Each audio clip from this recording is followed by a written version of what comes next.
Welcome to Hobby Clubhouse with a review of the Dalin 1100 articulated handset. And I know you're thinking, Dalin, who the hell are Dalin?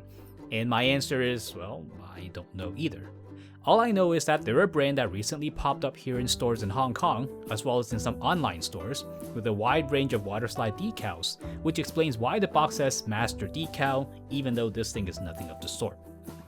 Anyway, I saw these in the store last week and I thought it'd be interesting to share with you guys, and here we are. And you know what? Everything about this thing is a mystery.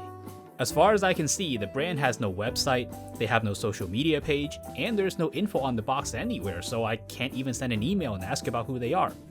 In fact, I'm not even 100% sure they're really named Dalin in English, since the box only says DL, and sellers online call them DL sometimes and Dalin others, and none of their products actually ever say Dalin, other than that name matching the Chinese name. But there are a lot of the products on AliExpress, so my guess is that they're a company based in China. Maybe. So the box here has a nice little see-through window at the top, and the box itself is a kind of matte, silky, laminated cardboard you see quite a lot with products from China. The top and the bottom have some warnings, but there aren't any barcodes or any of the legally required labels for commercial products, so if these explode, you can't really sue anyone. The side is labeled A to E, and there are indeed some variants of this. At the store where I bought this from, there were two other colors, with the frame parts here in either red or blue, and then the back of the hand here in white. But really, other than the ashtray, I don't really see too many uses for those other colors. But as you can also see, the back is used for the assembly instructions. The runners inside come in a nice clear tray, though most of the box is empty space, but at least they put a bit of effort into the presentation here so it doesn't look too flimsy. The star of the box are these pre-molded articulated fingers, which is something Bandai and other third-party makers have also made before. You get two sets of these, so the fingers are identical on the left and the right hands. And jumping ahead about 15 minutes, here's everything in the box completed. You get 3 sets of ball joints, with the smallest one being for 4mm holes, the medium size being for 4.2mm, and then the largest ones being for 4.5mm holes, so they should fit almost any MG kit with a wrist ball joint. The ball joint part clamps onto a horizontal bar on the palm, just like many hands you get in MG kits, and you can swap this part out quite easily for any other size that you might need. One thing to note is that these hands have a little slit on the palm for connecting onto weapons, and they measure 1.2mm thick. The problem is that these slits aren't standardized, and you're easily going to run into a kit with a more narrow slot or no slot at all, in which case you'll have to cut these off. So it's a nice feature they added here, but there's a chance it's not going to be of any use to you. For our review, let's try installing the hands onto the lovely Master Grade Gym 2.0 here. The installation is a simple process of pulling off the original hands, and then installing the Dalin ones, which fit without an issue using the medium ball joints. And as you can see here, the stock Gym 2.0 hands are actually quite massive, and they're bigger than the Dalin ones. But while the fingers are also individually articulated, the Dalin ones have an extra joint on them. The Dalin hands also have very sharp angles, like the forward rake of the line at the knuckles, so this is something that might work better on maybe a Gundam Seed kit. On the Gym 2.0, I can't say it's a very good fit, though it doesn't look necessarily bad. And despite them being smaller, they don't look at all out of place, so if this were on a shelf, you might never know that they were actually not the stock hands.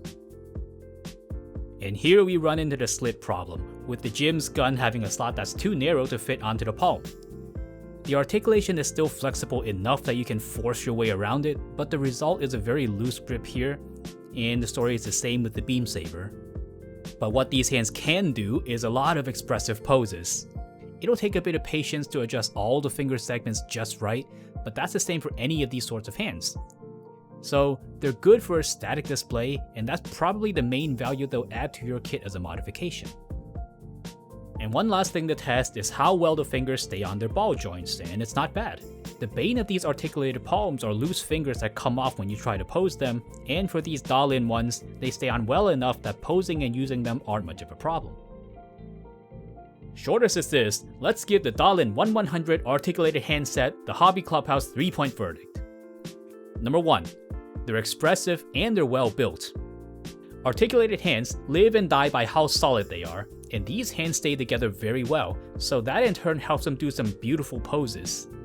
Not everyone pays a ton of attention to the palms, but they do indeed pull their weight and make their hands tell a story, so maybe that's something you're looking for. Number 2, there are compatibility issues. While the ball joint will fit almost any kit you have, the style isn't quite so universal with its sharp edges. The same can be said for the slit on the palm, which won't work with some weapons and will need to be removed. I don't think this is a unique problem to this set of hands, but it's nonetheless something you'd want to consider if you can find these at all. Because that leads us to point number 3. Number 3, good luck finding these. As far as shady third-party mods go, the quality here is quite nice. But the bigger problem is that you can't buy these. I can't find them anywhere online, and I don't see them in any other store except for the one I got these at. So if you see these and you want them, I wouldn't even know where to tell you to go get some. Heck, even the company itself doesn't exist on the internet, so chances are some of you watching this will be someone looking on the internet and seeing this one video about them and nothing else. So that's the Dalin 1100 handset. I don't think many of you will be buying these, but I hope this has been a fun little odd thing to look at. I mean, I love these random things that pop up in the stores here from time to time, and if I ever see more, I'll make sure to share them on this channel with you guys. Thank you so much for watching. Come look us up on social media with updates on upcoming videos, links are in the description below. Or stay a while longer and check out one of these other videos. But before you go, don't forget to like, subscribe, and ring the bell icon to be notified of new videos from Hobby Clubhouse, and I'll see you next time.